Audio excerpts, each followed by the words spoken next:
Are you looking for the steps to take to repair a car headlining yourself? If so, stay tuned because we'll show you the steps that we take to professionally recover a sagging headlining. So if yours looks anything like this one, or maybe it's only sagging from the front or rear, normally over about 10-15 years from factory, that's when they start to sag because the foam gets old, gets orange, starts to drop it maybe sometimes in your car, or the orange foam, and then the fabric just falls away from the board. So adding glue is not a method of professional repair. You have to replace the material completely. And we'll start by showing you the tools you need.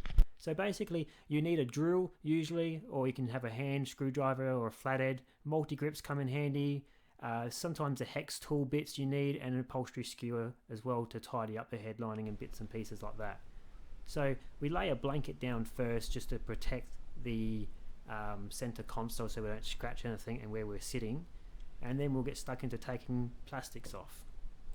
Also, what I like to do first is just make sure all the interior lights are working fine, and once that's all checked, we'll just move into taking plastics off. So yeah, take off the sun visors usually, and the grab handles first. Most of the time they're just easy Phillips head screws. Sometimes there's a Torx head screw, and they can get more complex than that, but this is the basic scenario that you normally are faced with. I like to use a thin flathead screwdriver, or sometimes the plastic trim removal tools, just to lever off the plastics. So you want to go around now, just take off the plastics on the headlining that needed to come off for the headlining to drop down. Interior lights are mostly held in by a couple of screws or some plugs. So once that's all done and all those plastics are removed, you want to drop down some of the seals. Majority of the time the seals just come out quite easily, and then you flex the headlining away from the pillars. Sometimes you can just take the pillars off, but majority of the time headlinings are only going in maybe an inch underneath the pillar, so you can just flex the headlining safely away from the pillars without damaging it. So once it's down, I usually go around, just remove the wires, unplug the wires, take off any sunglass holders because they can get quite brittle and break, so you want to handle them with care.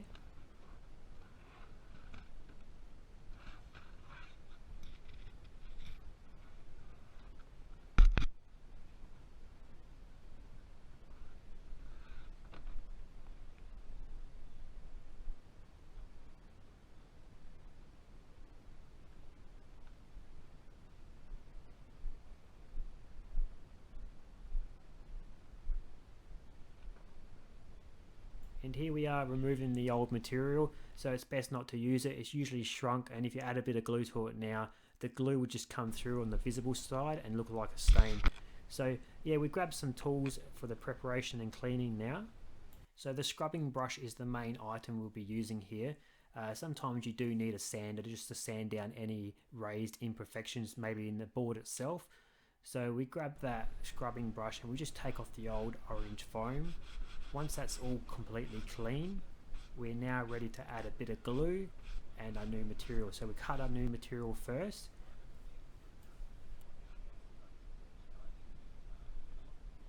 Alright, and a bit about the fabrics now to choose. So you've got flat knit fabrics, which is like a stitch pattern, and then you've also got velour fabrics, which is more of a softer feel.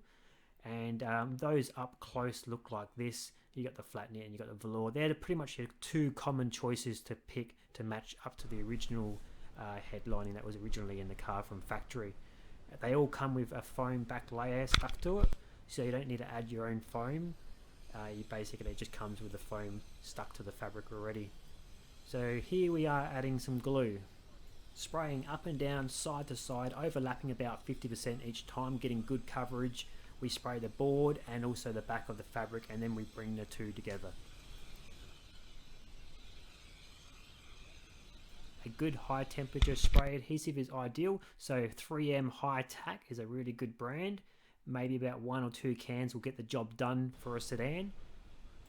So here we are just bonding the fabric to the board, working it into the individual shape, not placing the fabric under a great deal of stress or tension, otherwise it may sag there again.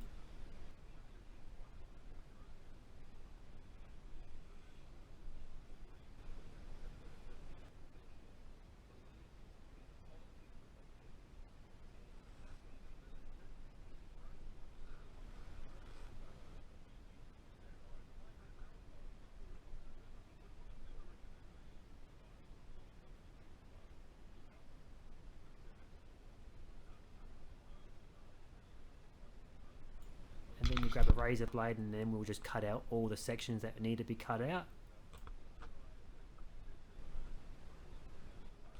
And now we're just about ready to reinstall it back in. So I'll take you through just removing any imperfections if there was any on the board. So normally just reinstalling it back in the car and just leaving it for a couple of days as the car warms up. If there's any creases in the lining itself, they'll just slowly remove themselves.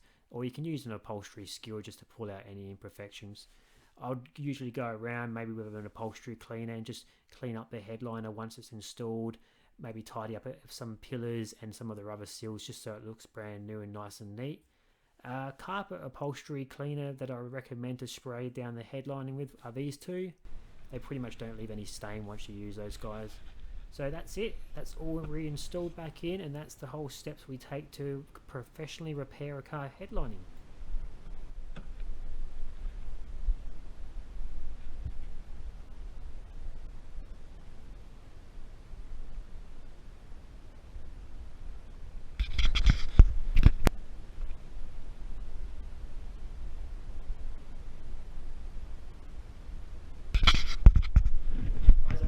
Thing, I've got this ebook that I've spent some time designing for you guys.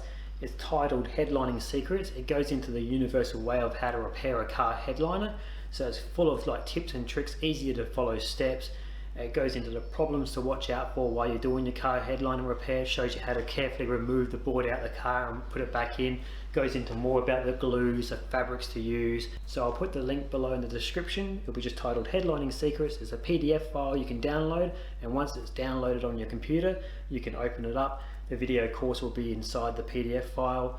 You can watch the videos from there. Also, basically, you can follow the pictures and the text through and learn how to do the car roof lining. Yeah, hopefully it helps you guys out a lot, and we'll see you guys next time in the next video. Cheers, bye.